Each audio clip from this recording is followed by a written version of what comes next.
Oi, meus queridos, tudo bem? Vamos falar hoje aqui de dois tipos obrigacionais. Nós vamos falar de obrigações alternativas e obrigações facultativas. Vamos começar com as obrigações alternativas, também chamadas de disjuntivas, e estão previstas no Código Civil nos artigos 252 ao 256. Quando nós tratamos de obrigações alternativas, nós estamos nos referindo a um tipo obrigacional que, como o próprio nome indica, ele possui uma alternativa, uma opção a cargo de um dos sujeitos da obrigação, normalmente para o devedor. Então, por exemplo, eu, Ana, fui a uma concessionária olhar um carro. Sou apaixonada por motos, fiquei na dúvida se eu compro carro ou moto e não tenho recurso para comprar os dois. O que a lei permite? Que nós dois, eu e concessionária, possamos negociar, inserindo na obrigação uma pluralidade de prestações, carro, moto, várias prestações, várias coisas disponíveis, mas o devedor só vai cumprir a obrigação entregando uma. Quer dizer o quê? Que na data convencionada, eu, Ana, vou fazer escolha, não, me decidi, quero só o carro ou então quero só a moto. E a concessionária vai me entregar esta prestação. Isso é obrigação alternativa. Por isso que ela é chamada de alternativa. Ela dá opções alternativas a cargo do sujeito para cumprimento da obrigação. As obrigações alternativas, elas visam dar mais condições de cumprimento, que nós já vamos entender isso. Então, vamos lá. Então, são obrigações em que há várias prestações, mas o devedor só se vincula a uma delas. Só vai entregar uma, apesar dos sujeitos terem escolhido várias que admitem o cumprimento da obrigação. Bom, nas obrigações alternativas, nós temos também momento da concentração. O que eu quero dizer com isso? O artigo 252, ele fala para a gente de um ato de escolha. Isso quer dizer que nós elegemos na obrigação, credor e devedor, o carro ou a moto, ou um ou outro. Qual vai ser entregue? Aquela que vier a ser escolhido. Quem é que faz essa escolha? Inicialmente, quem faz a escolha é o devedor, porque o legislador entende que se ele facilita ao devedor, ele consegue facilitar também ao credor. Ele dá mais condições de cumprimento, mas nada impede que no contrato esteja estabelecido que a escolha venha a ser feita pelo credor ou até mesmo um terceiro. Imaginem vocês, estou adquirindo aquele carro para doar este cargo ao meu irmão, a uma instituição de caridade. Então, nada mais justo que esse terceiro proceda a escolha. Fato é que haverá um momento em que nós vamos ter que concentrar o objeto da obrigação. Por quê? Porque o devedor não é obrigado a entregar carro e moto, a obrigação não é cumulativa. Estabeleceu-se na obrigação uma alternativa a cargo do sujeito.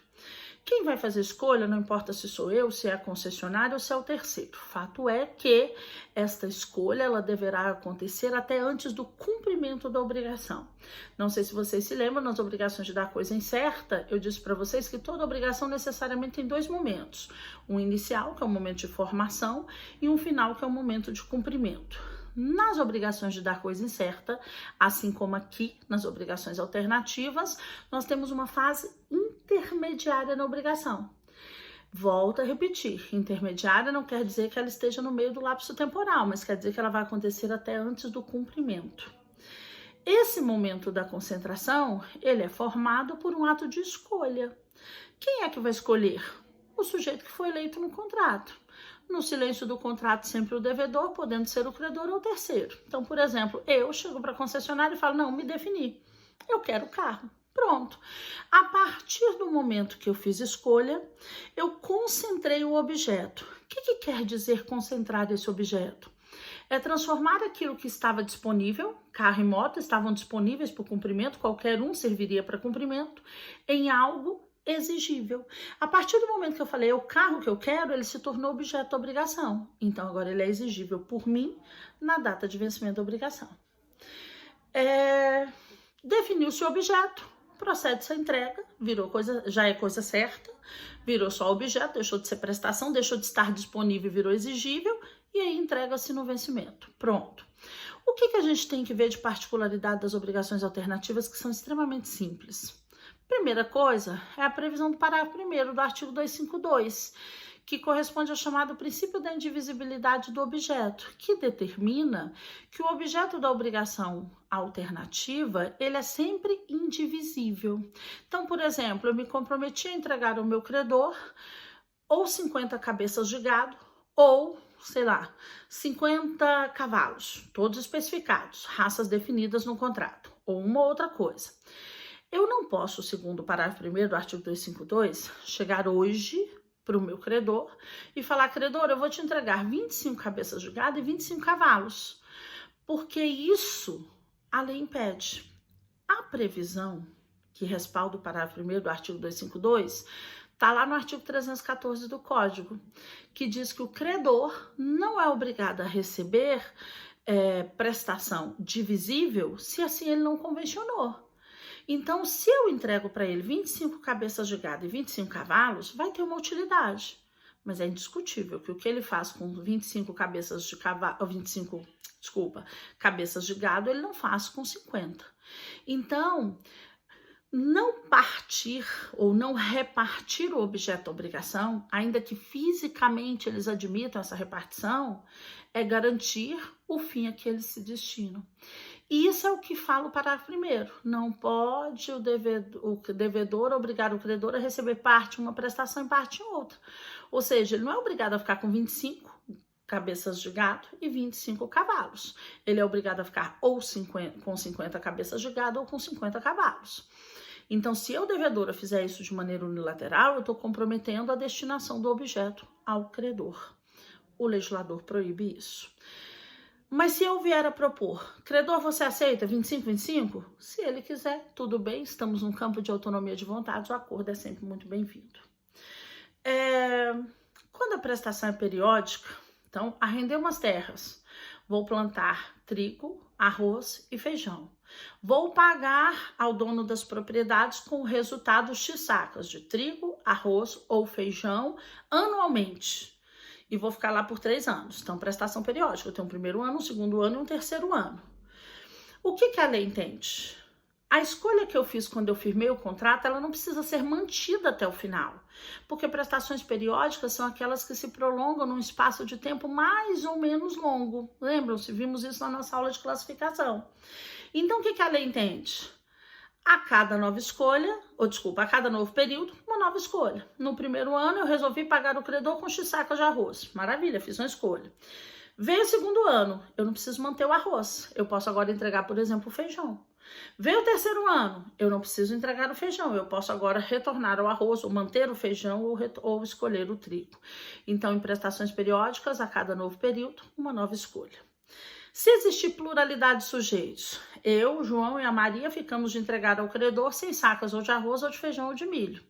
Tem que ter decisão unânime. Se não existir decisão unânime, o que vai acontecer? Inevitavelmente nós vamos parar no judiciário, e lá no judiciário qual é a consequência?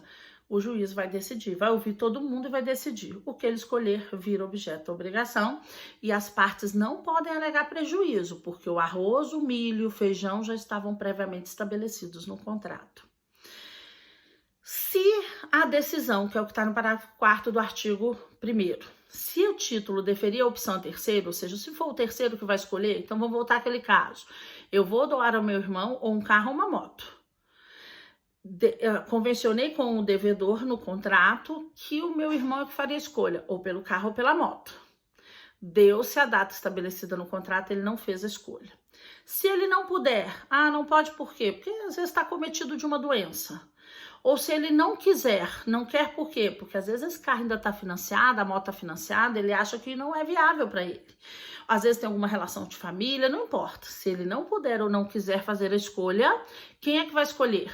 Eu, credora, e o João, devedor. Firmamos um acordo. Se nós definirmos, ótimo. Se nós não definirmos, quem é que fará a escolha?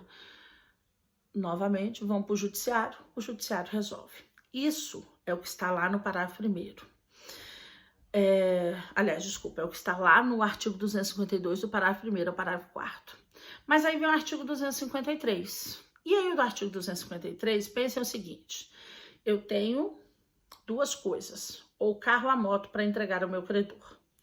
Aí o Código Civil fala, se uma das prestações não puder ser objeto ou se tornada inexequível. Não poder ser objeto é impossibilidade material ou física, é o perecimento. Se esse carro perecer, o que eu vou entregar? A moto. Mas ele fala, ou se tornada inexequível. Inexequível é que não pode ser executada, não pode ser exigida judicialmente. Por exemplo, a penhora de bens. Esse carro que eu coloquei no meu negócio jurídico já foi penhorado por um terceiro. Se tornou inexequível. É o mesmo efeito do perecimento. Eu não tenho carro para entregar, eu não posso entregar o carro. O que acontece com a obrigação? Ela não vai se extinguir. Recai na subsistente. Então, eu entrego moto. Mesmo que já tenha havido escolha pelo outro sujeito. Ah, o credor escolheu a moto, mas o carro que a moto se tornou impossível, eu entrego o carro. Escolheu o carro tornou impossível, entrego a moto. A gente tem que prestar atenção no seguinte. Eu falei para vocês que as obrigações alternativas, elas dão mais possibilidade de cumprimento. Tá aí o caso. Por que elas dão mais possibilidade de cumprimento? Descumpriu com uma das coisas, não pode entregar carro, não tem problema, entrega moto. Não pode entregar moto, não tem problema, entrega carro. Se fosse uma obrigação comum, uma obrigação de dar a coisa certa, eu me comprometi a entregar o carro para você. O carro pereceu sem culpa, a obrigação se resolve. Aqui não. Eu me comprometi a entregar para você ou o carro ou a moto. O carro pereceu sem culpa, recai sobre a moto. O artigo 254 e 255, eles trazem duas situações similares que eu gostaria que vocês prestassem atenção. Qual é a hipótese? Vamos começar no 254. Eu me comprometi a entregar ou este carro ou esta moto. Só que no 254 tem uma observação. A quem compete o dever de escolha sobre o objeto? Ao devedor. Isso muda no 255. Então, eu, devedora, fiquei de entregar ao meu credor ou este carro ou esta moto. As duas prestações, vou usar o perecimento. Pereceram com culpa. Tanto o carro quanto a moto pereceram com culpa. Nós sabemos que do perecimento com culpa, a obrigação se converte em equivalente mais perdas e danos. Perdas e danos não são o nosso problema. Todo dano material, dano moral, lucros cessantes, que o credor conseguir comprovar que ele sofreu em razão desse perecimento. Qual é o nosso problema? O equivalente. Qual é este equivalente que a lei está tratando? É o equivalente, normalmente, do valor da contraprestação. Lembram-se que nós vimos isso nas obrigações de dar coisa certa? Aqui não. Aqui o legislador, ele virou e falou assim, olha, este equivalente, então se me foi pago a quantia de 30 mil reais para eu entregar o carro ou a moto, e os dois pereceram com culpa minha de devedora e a escolha competia a mim, o que a lei fala? Que eu vou entregar o equivalente pecuniário da que por último pereceu. Ah, se que por último pereceu foi o carro, é o equivalente dessa. Se for a moto, é o equivalente dessa. Mas se o carro não valia 30 mil, se ele valia, por exemplo, 31 mil, eu vou pagar ao credor 31 mil reais, fora as perdas e danos. Por que por último pereceu? Possibilidade de prova, facilidade na produção de prova e apuração do valor econômico do bem. Aí nós vamos para o 255. No 255, o que o legislador fala? Que agora tem uma diferença. Eu tenho que entregar ao meu credor ou o carro ou a moto. Só que agora a escolha compete a mim, credora. Já mudei. Aliás, desculpa, ao meu credor, eu sou a devedora. A escolha compete ao João com o meu credor. Não importa o que ele escolheu, o que ele já escolheu. Fato é que as duas pereceram. Com culpa minha, de devedora. Se o objeto, se as várias coisas pereceram com culpa, obrigação se converte em equivalente, mais perdas e danos. Na hipótese do 254, equivalente daqui por último pereceu. Agora não, qual a visão do legislador? As obrigações alternativas visam favorecer mais o credor, porque elas dão mais chances de cumprimento. A escolha era do credor, então o credor permanece com o direito de escolha. Então o equivalente que ele vai escolher é o equivalente de qualquer uma das duas. Ah, então tá, eu tenho carro e moto. O carro vale 31 mil, a moto vale 30. O credor pode escolher de 31 mil? Pode. Aí a gente pensa, professora, mas ele nunca vai escolher de 30 mil. Vai, porque dependendo do que ele conseguir comprovar que ele perde nessa aqui, ele lucra mais nas perdas e danos. Então é possível ele escolher qualquer uma das duas. Por isso, a previsão da lei. Um outro aspecto do 255 que o legislador fala é quando você tem as várias prestações e uma só pereceu por culpa. eu tinha que entregar carro ou moto. Carro pereceu por culpa minha, de devedora. Escolha do credor. O que a lei define? Que ele continua com o direito de escolher. De que maneira? O que ele vai escolher? A que pereceu com culpa se converte em equivalente mais perdas e danos, ou ele pode escolher a prestação subsistente. Se ele escolher a moto, encerra aí. Se ele quiser discutir perdas e danos, pede o equivalente mais perdas e danos dessa. Isso é o que está no 255. Essa segunda parte agora que eu mencionei é exatamente a primeira parte do artigo. Aí vem o 256. O 256 é muito simples pra gente. Tenho que te entregar carro ou moto. As duas pereceram sem culpa. O que acontece com a obrigação? Ela se resolve. Bom, isso é o que o código traz pra gente acerca das obrigações alternativas. Estou trazendo aqui de uma maneira bem resumida para aqueles que ainda não tiveram essa aula possam acompanhá-la com maior facilidade. Lembrando que eu vou disponibilizar aqueles meus resuminhos da matéria para vocês. Mas aí a gente chega num outro tipo obrigacional, e se nós formos na sequência do código, após o artigo 256, nós temos nos 257 divisíveis e indivisíveis e depois as solidárias. E aí, eu quero pular essas três espécies por enquanto. Por quê? Porque nós vamos falar de uma outra espécie de obrigações, que são as obrigações facultativas.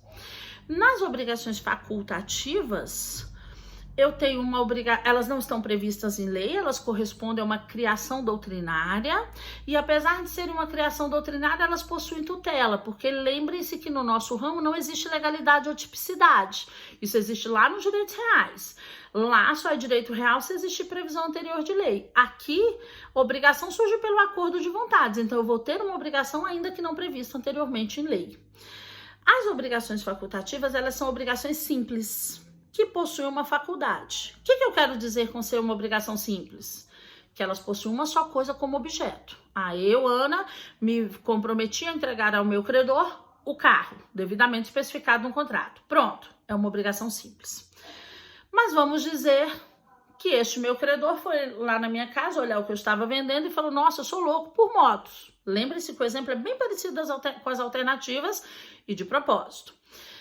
Ele vira e fica na dúvida. Tô na dúvida se o carro ou a moto. Eu falo assim: bom, qual para você satisfaz? Os dois. Fala, então vamos fazer o seguinte: eu estou te vendendo o carro. Este é o objeto da obrigação.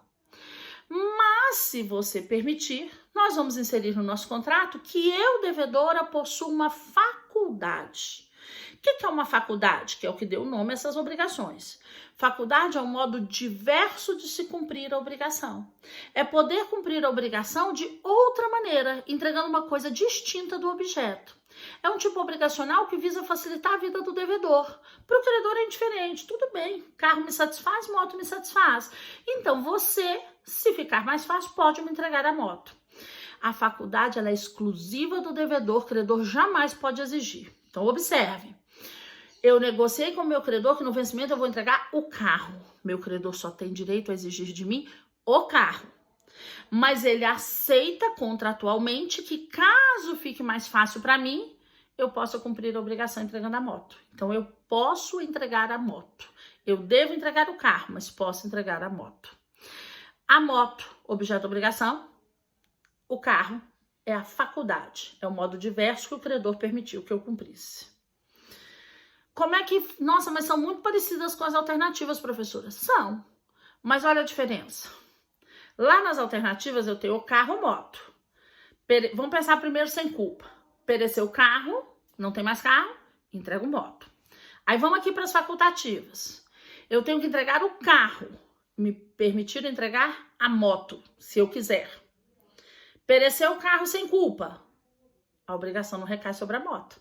Porque a moto não é objeto, a moto é a minha opção, é opção em cumprir de forma distinta. Se perecer com culpa, fiquei de entregar, vamos lá para as alternativas de novo. Ou o carro ou a moto. Carro pereceu com culpa. O que o credor tem direito a exigir? Equivalente mais perdas e danos dessa ou a moto. Na facultativa, fiquei de entregar o carro. O carro pereceu com culpa. O que eu tenho que fazer? Equivalente mais perdas e danos. Professora, mas o credor pode exigir a moto? Não. A moto é uma faculdade exclusiva do devedor. Um modo diverso que o devedor tem em cumprir a obrigação. Eu posso oferecer ao credor? Acordo sempre bem-vindo. Ele pode exigir? jamais. Se existir uma obrigação que diga que o devedor se comprometeu a entregar o credor ou o carro, a moto e não especificou, nós vamos afirmar que essa obrigação ela é alternativa. Porque ela é melhor que a facultativa? Não. Porque como ela tem tutela específica, ela acaba se tornando mais segura juridicamente a todos, porque evita a margem de conflitos. Ok? É bem resumido, né? Só para a gente ter uma ideia do Instituto. São 2 tipos obrigacionais simples. Acompanhe esse videozinho junto com aquele material, aquele resuminho que eu fiz para vocês. Coloquei lá os esquemas para que vocês tentem visualizar com mais facilidade, consigam entender melhor o conteúdo. Lembre-se que a leitura na doutrina ela é indispensável, não importa qual a metodologia de trabalho que nós estejamos utilizando. Eu já reforcei isso com vocês em sala de aula e eu continuo reforçando agora. Se cuidem, tá? Mantenham aí a quarentena, fiquem bem.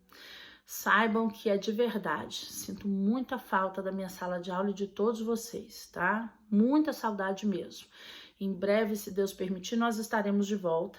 Eu vou continuar com esses mecanismos. Podem me passar mensagem no WhatsApp, podem me passar no Google Classroom, eu sempre respondo. Se for uma demanda da coletividade, podem passar pelo representante, que às vezes eu gravo um áudiozinho, ele vai startar para vocês nos grupos do WhatsApp, fica mais fácil. Vamos manter uma comunicação efetiva, façam as atividades, tá? Preciso que vocês façam as atividades, não só pela questão de uma eventual pontuação, mas para que vocês acompanhem o exercício, tá bom, meus queridos? Fiquem com Deus, tá? E a gente vai se falando.